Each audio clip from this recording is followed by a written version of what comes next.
ದಕ್ಷಿಣ ಕನ್ನಡ ಫರಂಗಿಪೇಟೆ ದಿಗಂತ್ ನಾಪತ್ತೆ ಪ್ರಕರಣಕ್ಕೆ ಸಂಬಂಧಪಟ್ಟಂತೆ ಈಗ ಈ ಕೇಸ್ ಸುಖಾಂತ್ಯ ಆಗಿದೆ.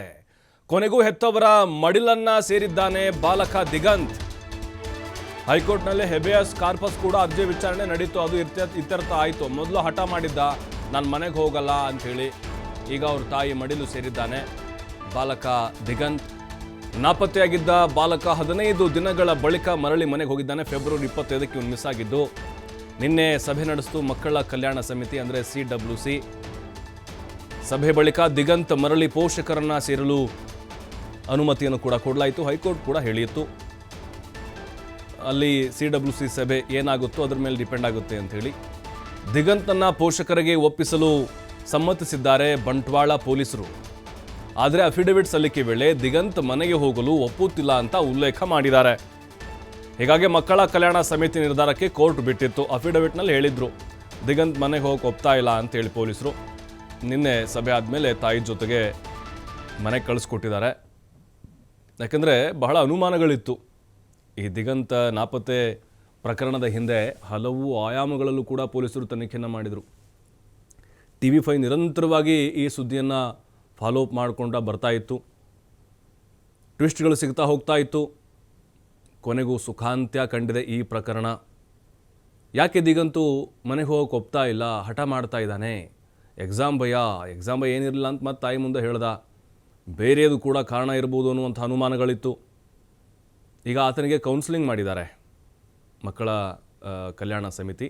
ಏನಿದೆ ಹೆಬಿಯಸ್ ಕಾರ್ಪಸ್ ಅರ್ಜಿ ವಿಚಾರಣೆ ನಡೆಸ್ತು. ಬಟ್ ಅಫಿಡವಿಟ್ನಲ್ಲಿ ಈತ ಮನೆಗೆ ಹೋಗಲಿಕ್ಕೆ ಒಪ್ತಾ ಇಲ್ಲ ಅಂತೇಳಿ ಉಲ್ಲೇಖ ಮಾಡಿದರು. ಕೋರ್ಟು ಆ ಒಂದು ಸಮಿತಿಗೆ ಬಿಟ್ಟಿತ್ತು, ಅವ್ರ ನಿರ್ಧಾರಕ್ಕೆ ಬಿಟ್ಟಿತ್ತು. ಬಟ್ ಅಂತೂ ಇಂತೂ ಮನವೊಲಿಸಿ ತಾಯಿ ಜೊತೆಗೆ ಅವನಿಗೆ ಕಳಿಸ್ಕೊಟ್ಟಿದ್ದಾರೆ.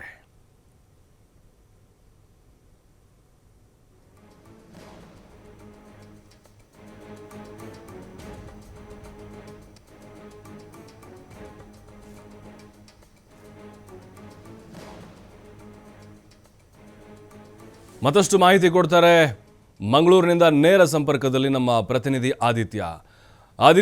ಇಡೀ ರಾಜ್ಯದಲ್ಲೇ ದೊಡ್ಡ ಮಟ್ಟದ ಸಂಚಲನಕ್ಕೆ ಕಾರಣವಾಗಿರುವಂತಹ ಸುದ್ದಿ ಈಗ ಒಂದು ರೀತಿ ಸುಖಾಂತ್ಯ ಕಂಡಿದೆ. ದಿಗಂತ್ ನಾಪತ್ತೆ ಪ್ರಕರಣ ಒಂದು ರೀತಿ ಹೈಕೋರ್ಟ್ ಇಲ್ಲಿ ಕಳವಳವನ್ನು ವ್ಯಕ್ತಪಡಿಸಿತ್ತು ಅಂತ ಅನಿಸುತ್ತೆ ನಮಗೆ. ಹೆಬಿಯಸ್ ಕಾರ್ಪಸ್ ಅರ್ಜಿ ವಿಚಾರಣೆ ಸಂದರ್ಭದಲ್ಲೇ ಆತ ಮನೆಗೆ ಹೋಗ್ತಿಲ್ಲ ಅನ್ನುವಂಥ ಕಾರಣ ಅಫಿಡವಿಟ್ನಲ್ಲಿ ತಿಳಿಸಿದಾಗ ಯಾವ ರೀತಿ ಸಭೆಯಲ್ಲಿ ಆತನ ಮನವೊಲಿಸಲಾಯಿತು ಅನ್ನೋದು ಹಾಗಾದ್ರೆ ಇಲ್ಲಿ?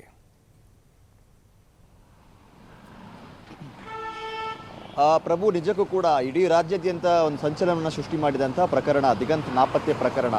ದಿಗಂತ್ ನಾಪತ್ತೆಯಾಗಿ ಪತ್ತೆಯಾದರೂ ಕೂಡ ಅನೇಕ ಗೊಂದಲಗಳು ಬಾಕಿ ಇತ್ತು. ಯಾಕಂದರೆ ಆತ ಬಾಲಮಂದಿರದಲ್ಲಿ ಇದ್ದಂಥ ಸಂದರ್ಭ ವಾಪಸ್ ಮನೆಗೆ ಹೋಗ್ತೀಯ ಅಂತ ಪೊಲೀಸರು ಕೇಳಿದ ಸಂದರ್ಭ ಆತ ಮನೆಗೆ ಹೋಗೋದಕ್ಕೆ ಒಪ್ಪಿರಲಿಲ್ಲ. ಆದರೆ ಅನೇಕ ಸಭೆ ಅಂದರೆ ನಿನ್ನೆ CWC ಸಭೆ ಬಳಿಕ ಆತ ಈಗ ಮನೆಗೆ ಹೋಗೋದಕ್ಕೆ ಒಪ್ಕೊಂಡಿರುವಂಥದ್ದು. ಪೋಷಕರೊಟ್ಟಿಗೆ ಆತ ನಿನ್ನೆ ರಾತ್ರಿ ಮನೆಗೆ ಹೋಗಿದ್ದಾನೆ. ಯಾಕಂದರೆ ನಿನ್ನೆ ಹೈಕೋರ್ಟ್ ಏನು ಹೇಬಿಯಸ್ ಕಾರ್ಪಸ್ ಪ್ರಕರಣದ ಅರ್ಜಿಯನ್ನು ವಿಚಾರಣೆ ಮಾಡಿದಂಥ ಬಳಿಕ CWC ಮಕ್ಕಳ ಕಲ್ಯಾಣ ಸಮಿತಿಯ ಮುಂದೆ ಈ ವಿಚಾರವನ್ನು ಇಟ್ಟಿತ್ತು. ಮಕ್ಕಳ ಕಲ್ಯಾಣ ಸಮಿತಿ ಪರಿಶೀಲನೆಯನ್ನು ನಡೆಸಿ ದಿಗಂತ್ ಹೇಳಿಕೆಯನ್ನು ಪಡೆದು ಆತ ಮನೆಗೆ ಹೋಗೋದಕ್ಕೆ ಒಪ್ಪಿದರೆ ಆತನನ್ನು ಮನೆಗೆ ಕಳಿಸ್ಕೊಡ್ಬೇಕು ಅಂತ. ನಿನ್ನೆ ಈ ಪ್ರಕ್ರಿಯೆಗಳು ಮುಗಿದ ಸಂದರ್ಭ ಬಹಳ ಲೇಟ್ ಆಗಿತ್ತು. ರಾತ್ರಿಯ ವೇಳೆಗೆ ಪ್ರಕ್ರಿಯೆಗಳು ಮುಗಿದು ಆತ ಕೊನೆಗೂ ತಾಯಿಯ ಮಡಿಲನ್ನು ಸೇರಿದ್ದಾನೆ. ಆತನ ತಾಯಿ ಸುಮಾರು ಮಧ್ಯಾಹ್ನ ಹೊತ್ತಿಗೆಯಲ್ಲಿ ಹೋಗಿದ್ರು, ಸಭೆಯಲ್ಲಿ ಭಾಗಿಯಾಗಿದ್ರು, ಅವರ ಹೇಳಿಕೆಯನ್ನು ಕೂಡ ದಾಖಲೆ ಮಾಡಿದ್ರು. ಆ ಬಳಿಕ ದಿಗಂತ ಆತನ ತಾಯಿಯನ್ನು ಸೇರಿ ಈಗ ಆತ ಮನೇಲಿದ್ದಾನೆ. ಈಗ ಸದ್ಯ ಮನೇಲಿ ಆತ ವಿಶ್ರಾಂತಿಯನ್ನು ಪಡಿತಾ ಇದ್ದಾನೆ ಅನ್ನೋಂಥ ಮಾಹಿತಿ ಇದೆ. ಯಾಕಂದರೆ ನಿನ್ನ ಆತ ಏನೋ ಪೋಷಕರ ಹತ್ರ ಹೋದ, ಅಂದರೆ ಹೈಕೋರ್ಟ್ ಕೂಡ ನಿನ್ನೆ ಹೇಳಿತ್ತು ಪೋಷಕರಿಗೆ ಯಾವುದೇ ಕಾರಣಕ್ಕೂ ಕೂಡ ಪರೀಕ್ಷೆ ವಿಚಾರದಲ್ಲಿ ಯಾಕೆ ಒತ್ತಡ ಹಾಕ್ತೀರಾ, ಅವನ ಪರೀಕ್ಷೆ ವಿಚಾರದಲ್ಲಿ ಒತ್ತಡವನ್ನು ಹಾಕಬೇಡಿ ಅನ್ನೋಂಥ ರೀತಿಯಲ್ಲಿ. ಮತ್ತು ನಿನ್ನೆ ನಡೆದಂಥ ಸಭೆಯಲ್ಲೂ ಕೂಡ ಇದೇ ವಿಚಾರವನ್ನು ಪ್ರಸ್ತಾಪ ಮಾಡಲಾಗಿತ್ತು. ಆತನಿದೀಗ ಸಣ್ಣ ವಯಸ್ಸು, ಈಗ ನಡೆದಂತಹ ಒಂದು ಘಟನೆಗಳಿಂದ ಕೂಡ ಆತನ ಮನಸ್ಸಿಗೆ ಒಂದು ರೀತಿ ಆಘಾತವಾಗಿರೋ ಸಾಧ್ಯತೆ ಇದೆ. ಆತನಿಗೆ ಒಂಚೂರು ಸಮಯವನ್ನು ನೀಡುವಂಥ ಅವಶ್ಯಕತೆ ಕೂಡ ಇದೆ. ಆತನೇ ಚೇತರಿಸಿಕೊಳ್ಳಿ, ಆತನೇ ಯಥಾಸ್ಥಿತಿಗೆ ಬರಲಿ ಅನ್ನುವಂಥ ರೀತಿಯಲ್ಲಿ. ಹಾಗಾಗಿ ಪೋಷಕರು ಕೂಡ ನಿನ್ನೆ ಆತನನ್ನು ಮನೆ ಕರ್ಕೊಂಡು ಬಂದಿದ್ದಾರೆ. ಮನೆಯಲ್ಲಿ ಈಗ ಆತ ವಿಶ್ರಾಂತಿಯನ್ನು ಪಡಿತಾ ಇದ್ದಾನೆ ಅಂತ ಹೇಳಲಾಗ್ತಾ ಇದೆ. ಮತ್ತು ಆತನ ಬಳಿಯಲ್ಲೂ ಕೂಡ ಈ ವಿಚಾರ ಬಗ್ಗೆ ಅವರು ಡಿಸ್ಕಸ್ ಮಾಡ್ತಾ ಇಲ್ಲ. ಯಾಕೆ ಮನೆಗೆ ಬಿಟ್ಟು ಹೋದೆ, ಏನು ಕಾರಣ, ಏನು ಸಮಸ್ಯೆ, ಯಾವುದ್ರ ಬಗ್ಗೆ ಕೂಡ ಅವರು ಡಿಸ್ಕಸ್ ಮಾಡ್ತಾ ಇಲ್ಲ. ಸ್ವಲ್ಪ ದಿನದ ಮಟ್ಟಿಗೆ ಆತನಷ್ಟೇ ಆತ ಇರಲಿ ಅನ್ನುವಂಥ ರೀತಿಯಲ್ಲೂ ಕೂಡ ಅವರು ನಿರ್ಧಾರಕ್ಕೆ ಬಂದಿದ್ದಾರೆ ಅಂತ ಹೇಳಲಾಗ್ತಾ ಇದೆ. ಮತ್ತು ಈಗಾಗಲೇ ಆತನ ಪರೀಕ್ಷೆ ವಿಚಾರಕ್ಕೆ ಸಂಬಂಧಪಟ್ಟ ಹಾಗೆ ಕೂಡ ಈಗ ಪರೀಕ್ಷೆ ಮುಗಿತಾ ಬರ್ತಾ ಇದೆ. ಅಂದರೆ ಒಂದಿಷ್ಟು ಪರೀಕ್ಷೆ ಮಿಸ್ ಆಗಿರುವಂಥದ್ದು. ಹಾಗಾಗಿ ಮತ್ತೆ ಆತ ಪರೀಕ್ಷೆಯನ್ನು ಬರೀಬೇಕಾಗಿದೆ. ಆದರೆ ಈಗ ಈ ವರ್ಷ ಪರೀಕ್ಷೆಯನ್ನು ಬರೆಯುವಂಥದ್ದು ಬೇಡ ಅನ್ನುವಂಥದ್ದು ಬಹುತೇಕ ಅವರು ನಿರ್ಧಾರ ಮಾಡಿರುವಂಥದ್ದು. ಮತ್ತೆ ಆತನ ವಿದ್ಯಾಭ್ಯಾಸ ಏನಿದೆ, ಆತ ದ್ವಿತೀಯ PUC ವಿದ್ಯಾಭ್ಯಾಸವನ್ನು ಮಾಡ್ತಾ ಇದ್ದ, ಆತ ಮೊದಲಿಂದನೇ ಆ ದ್ವಿತೀಯ PUCಯನ್ನು ಮತ್ತೆ ರಿಸ್ಟಾರ್ಟ್ ಮಾಡಲಿ, ಫ್ರೆಶ್ ಆಗಿ ಸ್ಟಾರ್ಟ್ ಮಾಡಲಿ, ಸ್ವಲ್ಪ ಟೈಮ್ ತೆಗೆದುಕೊಳ್ಳಿ ಅನ್ನುವಂಥ ರೀತಿಯ ನಿರ್ಧಾರಕ್ಕೂ ಕೂಡ ಅವರು ಬಂದಿದ್ದಾರೆ ಅಂತ ಹೇಳಲಾಗ್ತಾ ಇದೆ. ಸದ್ಯ ಈಗ ಆತ ಪೋಷಕರ ಜೊತೆ ಆತನ ಒಂದು ಮನೆಯಲ್ಲೇ ಇದ್ದಾನೆ ಅನ್ನುವಂಥ ಮಾಹಿತಿ ಇದೆ ಪ್ರಭು.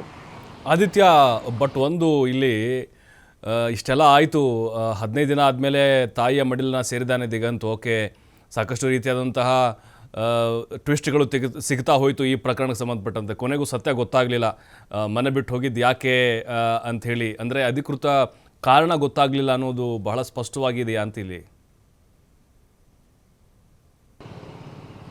ನಿಜಕ್ಕೂ ಕೂಡ ಪ್ರಭು, ಯಾಕಂದರೆ ಪೊಲೀಸರು ಕೊಟ್ಟಂಥ ಮಾಹಿತಿ ಪರೀಕ್ಷೆಯ ಭಯದಿಂದ ಆತ ಮನೆ ಬಿಟ್ಟು ಹೋಗಿದ್ದ ಅಂತ, ಮತ್ತು ಕುಟುಂಬಸ್ಥರು ಹೇಳಿದಂಥ ಒಂದಿಷ್ಟು ಮಾತುಗಳು ಏನು ಅಂದರೆ ಆತ ಕೇವಲ ಪರೀಕ್ಷೆಗೆ ಭಯ ಬಿದ್ದು ಹೋಗಿರ್ಲಿಕ್ಕಿಲ್ಲ ಅನ್ನುವ ರೀತಿಯ ಒಂದು ಹೇಳಿಕೆಗಳನ್ನು ಕೊಟ್ಟಿದ್ದಾರೆ. ಯಾಕಂದರೆ ಈ ಪೋಷಕರು ಆತನ ಏನು ಬಾಲಮಂದಿರದಲ್ಲಿ ಆತ ಇದ್ದ ಆ ಸಂದರ್ಭ ಹೋಗಿ ಅವನನ್ನು ಭೇಟಿ ಮಾಡೋ ಸಂದರ್ಭದಲ್ಲೂ ಕೂಡ ಆತ ಇದೇ ವಿಚಾರವನ್ನು ಉಲ್ಲೇಖ ಮಾಡಿದ್ದ ಅಂತ ಹೇಳಲಾಗ್ತಾ ಇತ್ತು. ಅಂದರೆ ಕೇವಲ ಪರೀಕ್ಷೆಯ ಭಯಕ್ಕೋಸ್ಕರ ನಾನು ಮನೆ ಬಿಟ್ಟು ಹೋಗ್ತೀನಿ ಅನ್ನುವ ರೀತಿಯ ಪ್ರಶ್ನೆಯನ್ನು ಆತ ಪೋಷಕರಿಗೆ ಮಾಡಿದ. ಹಾಗಾಗಿ ಪೋಷಕರಿಗೂ ಒಂದು ರೀತಿ ಆತಂಕ ಇತ್ತು, ಇದು ಕೇವಲ ಪರೀಕ್ಷೆಯ ಭಯಕ್ಕೆ ಮಾತ್ರ ಆತ ಹೋಗಿಲ್ಲ ಅನ್ನುವಂಥದ್ದು. ಆದರೆ ತನಿಖೆಯ ವೇಳೆಯಲ್ಲಿ ಒಂದಿಷ್ಟು ವಿಚಾರಗಳು ಬೆಳಕಿಗೆ ಬಂದಿತ್ತು.